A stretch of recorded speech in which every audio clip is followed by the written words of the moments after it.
They are trying to extend the term for the Zimbabwe president. They are trying to add additional 2 years. The current president of Zimbabwe got into office in 2017 and he was re-elected in 2023.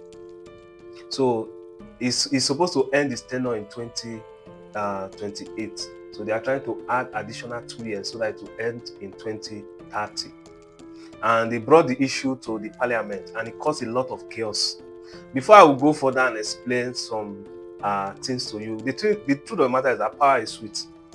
When you handle power, you don't want to leave it. But before I go deep into that, let us see how the papers reported it. A hearing on extending Zimbabwe president term erupted in chaos. A parliamentary public hearing on proposed constitutional amendments that could extend the term of Zimbabwe's 83-year-old president descended into chaos on Tuesday, underscoring rising tension over the continuous changes. The situation at a sport complex in the capital, Harare, turned violent when prominent human rights lawyer Doug Cottart was attacked, leaving him bruised. His cell phone was taken and his glasses were broken.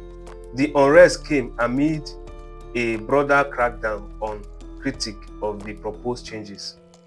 People shouted support for the presidential term extension, shoved and slapped Cottart as he tried to exit the complex. He was one of the critics walking out in protest over the intimidation characterizing the meeting. The amendment would allow President Emmersonmnangagwa, a former guerrilla fighter, to remain in power for 2 more years beyond his current term, which expires in 2028. They would also shift the election of the president from a popular vote to parliament and extend the terms of both the president and lawmaker from 5 to 7 years. You just saw how the papers reported it. Now, the thing is that power is sweet. They are trying to extend his tenure to amend the constitution. Okay, you want to amend the constitution. The part of the constitution that should be amended is for extension of the stay of the president. Stay of the president. That is what you want to extend. A man of 83 years. In short, let's even start from the age. Normally, if Africa is working the way it is supposed to be, somebody at age 83, do you know what it means for somebody to be in age 83? The person is a grandpa, and the person might even be like, he's a grandpa. And if you check the person's grandchildren, they are not very young, they are matured. Then for somebody to be in that age, and the person is he wants to extend. And you know one thing about Africa, when you extend by that 2 years to 2030, the person will still, in that 2030, you will now be seeing new law that they want to add third term to the president. That is how it starts. You understand? It doesn't come once, it comes gradually. You get? It comes gradually. Somebody that is 83 years, how will you run the affair of a state at the age of 83? Like as a president that controls the whole state at that age, how will you run it effectively? Then they are talking about extension. The only amendment in constitution are constitution that favors the elite, that is the people that rules. Those are the only amendments that they are doing. And also they also specify that there is no more popular vote. It means that the vote of the people will not count when it comes to the president, the seat of the president. It is the parliament that will come together and they will not decide who becomes the president. They will be the one to vote. It means that when you have your cabinet, there's no how your cabinet will not vote for you. Sometimes some of these laws, if you know the implication it will cause in the future, if you know the implication this kind of law is going to cause in the future, you will kick against this kind of law. Before you know it, the moment they approve this one now, that okay, instead of the president term to be 5 years, let us extend it to 7 years. Another president will come, and when the president comes, will say, let's make it 3 terms, let's make it 4 terms. Before you know, they will say, let's make it permanent. And they will just make sure that their people are the ones in the parliament, in the cabinet. Their cabinet member are the one in the parliament. They will just be voting them every time. Most of all these countries you are hearing, where you hear that their president has been in office from, they entered the office when they were young, they were 20 plus, 30 years. And they are now 90 something, they are now 80 something. They are still in seats. is simply because there was a way the system was being created to make that happen. The people that vote them into power are the parliament, and they always win because their people are the ones there. And when you become an opposition, you are gone. There's no opposition.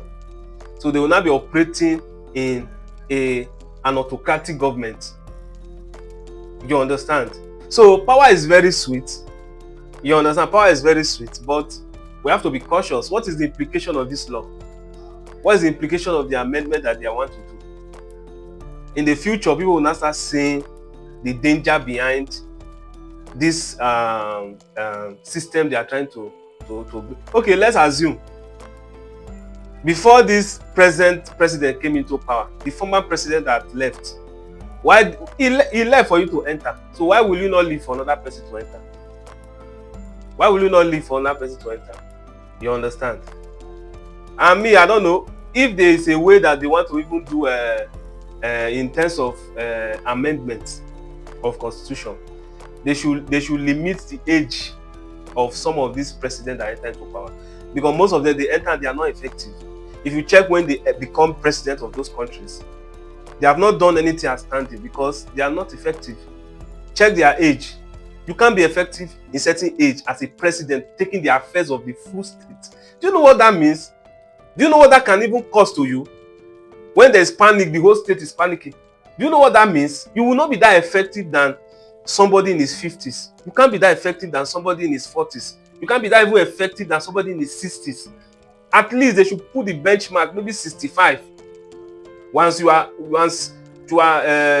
age is 65, you are not even supposed to even contest. Yes, you are not supposed to even contest. Talk of, and when you reduce your age and you are being called that you will face persecution for that, because so many people will reduce their age. You see somebody that you know that this person is over 80. The person will tell you I'm 61. You understand? You know how they do it. But let's be frank. To me, I see a problem with this law anyway. You understand? But I don't know. What do you think? Do you think that currently now the parliament is in chaos? Some people are supporting the president because they are in his cabinet. You understand? They are in his party. But those ones who are not supporting it, they know the implication that is going to happen if they support such a thing. But what do you think that is listening? Just drop in the comment section. Do you see that this will cause a problem in the future? Me, I know it will cause. I know it will cause a very big problem. If the parliament wants to amend any law, it should be law that will favor the people, not law that will favor the elite. Not law that will favor the elite, but the people. What do you think? Drop in the comment section. Thank you for watching. Don't forget to subscribe to Cha0s Boy YouTube channel for more.